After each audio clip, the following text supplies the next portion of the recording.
Halo semuanya, kali ini kita akan membahas tentang mitigasi tanggap bencana. Kalian sudah tahu pastinya, Indonesia terletak di antara 3 lempeng tektonik dunia.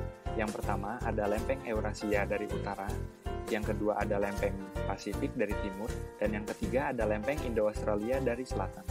Kondisi ini menyebabkan Indonesia rentan terhadap gempa bumi, tsunami, letusan gunung api, dan bencana geologi lainnya.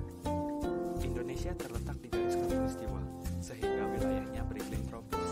Akibat posisi geografis ini, Indonesia hanya memiliki 2 musim, yaitu musim kemarau dan musim penghujan. Pada saat musim kemarau dan curah hujan rendah, sering terjadi bencana kekeringan, kebakaran hutan dan lahan. Sedangkan pada saat musim penghujan, apabila curah hujan tinggi, kondisi ini memicu terjadinya banjir, puting beliung dan tanah longsor. Sementara pada musim peralihan, fenomena alam puting beliung menjadi ancaman bencana. Kesiapsiagaan. Dalam menghadapi ancaman bencana, kesiapsiagaan menjadi kunci keselamatan Anda. Kesiapsiagaan merupakan serangkaian kegiatan yang dilakukan untuk mengantisipasi bencana melalui pengorganisasian serta melalui langkah yang tepat dan mengharapkan partisipasi Anda dan semua pihak untuk melakukan latihan kesiapsiagaan. Ada beberapa upaya penting untuk kesiapsiagaan. Yang pertama, memahami bahaya di sekitar Anda. Yang kedua, memahami sistem peringatan dini setempat dan mengetahui rute evakuasi. Yang ketiga, memiliki keterampilan untuk mengevaluasi situasi secara cepat dan mengambil inisiatif tindakan untuk melindungi diri. Yang keempat, memiliki rencana antisipasi bencana untuk keluarga dan mempraktikkan rencana tersebut. Yang kelima, mengurangi dampak bahaya melalui latihan mitigasi. Yang keenam, berpartisipasi dalam pelatihan. Siaga bencana. Gempa bumi. Gempa bumi adalah peristiwa berguncangnya bumi yang disebabkan oleh tumbukan antar lempeng bumi, aktivitas sesar atau patahan, aktivitas gunung api, atau reruntuhan batuan. Prabencana. Menyiapkan rencana untuk penyelamatan diri saat terjadi gempa bumi. Melakukan latihan yang dapat bermanfaat dalam menghadapi reruntuhan saat gempa bumi. Menyiapkan alat keselamatan standar dan persediaan obat-obatan. Saat bencana, di dalam bangunan seperti rumah, sekolah, atau bangunan bertingkat, guncangan akan terasa beberapa saat. Selama jangka waktu itu, upayakan keselamatan diri Anda dengan cara berlindung di bawah meja untuk menghindari dari benda-benda yang mungkin jatuh. Lindungi kepala Anda dengan bantal atau helm. Bila terasa sudah aman, segera lari keluar rumah. Pasca bencana, tetap waspada terhadap gempa susulan. Ketika berada di dalam bangunan, evakuasi diri Anda setelah gempa bumi berhenti. Periksa keberadaan api dan potensi terjadinya bencana kebakaran. Berdirilah di tempat terbuka, jauh dari gedung dan instalasi listrik. Tsunami. Tsunami terdiri dari rangkaian gelombang laut yang mampu menjalar dengan kecepatan mencapai lebih dari 900 km per jam di tengah laut. Prabencana. Ketahui tanda-tanda sebelum tsunami terjadi, terutama setelah gempa bumi. Memantau informasi dari berbagai media resmi mengenai potensi tsunami setelah gempa bumi terjadi. Cepat berlari ke tempat yang lebih tinggi dan berdiam diri untuk sementara waktu setelah gempa bumi besar mengguncang. Segera menjauhi pantai dan tidak perlu melihat datangnya tsunami. Saat bencana, setelah gempa bumi berdampak pada rumah Anda, jangan berupaya untuk merapikan kondisi rumah. Waspada gempa bumi susulan. Tsunami tidak datang sekali, tetapi bisa sampai 5 kali.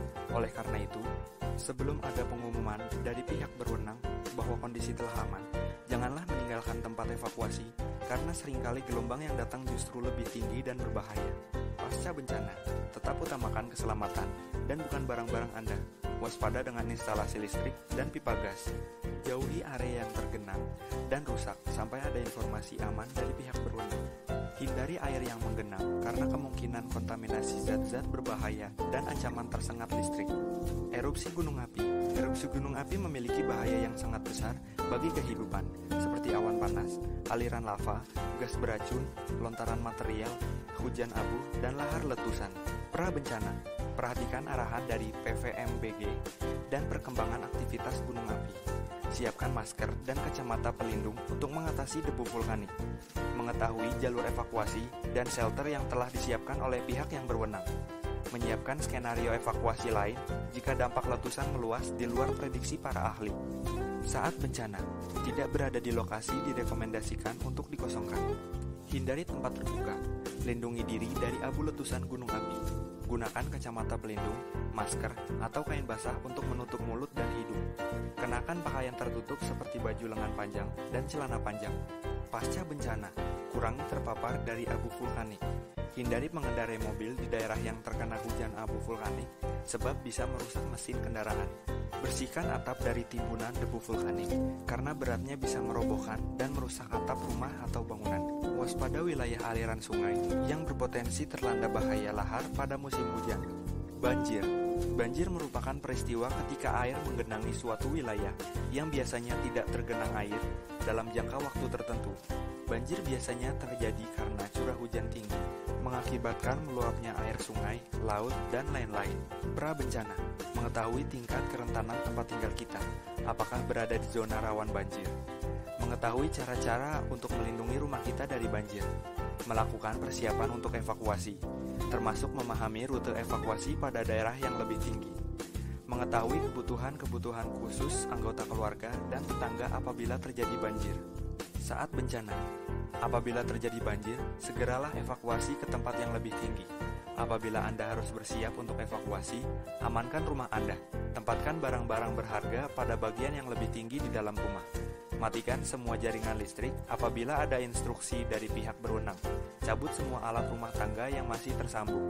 Pasca bencana, hindari wilayah yang airnya baru saja surut karena jalannya bisa saja amblas.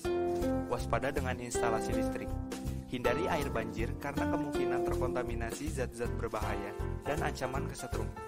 Kembali ke rumah sesuai dengan perintah dari pihak yang berwenang. Tanah longsor. Bencana tanah longsor seringkali dipicu karena kombinasi dari curah hujan yang tinggi, lereng terjal, tanah yang kurang padat, terjadi pengikisan dan getaran. Pra-bencana.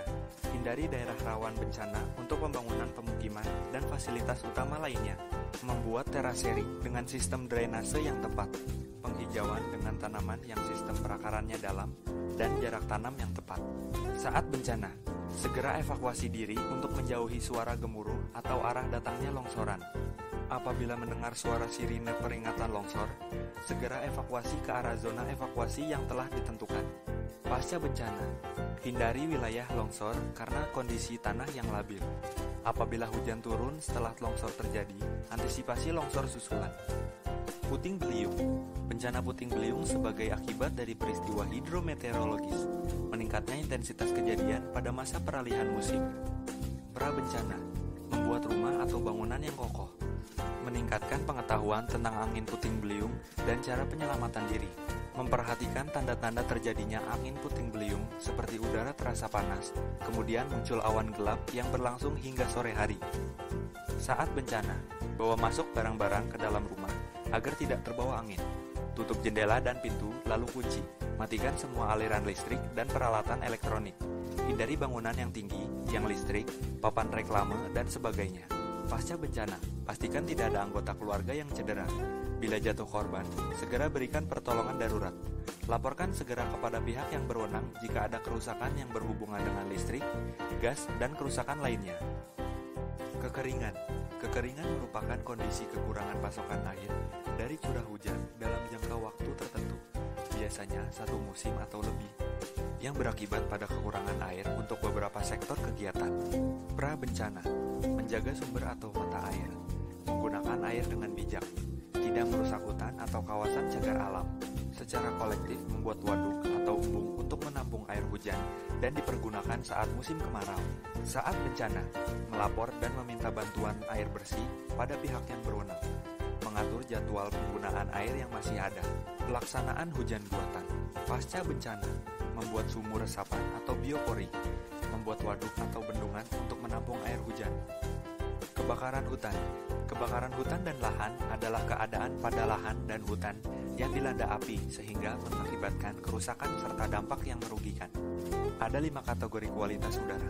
Yang pertama, ada kualitas udara baik dengan indeks 0 sampai 50. Yang kedua, ada kualitas udara sedang dengan indeks 50 sampai 150.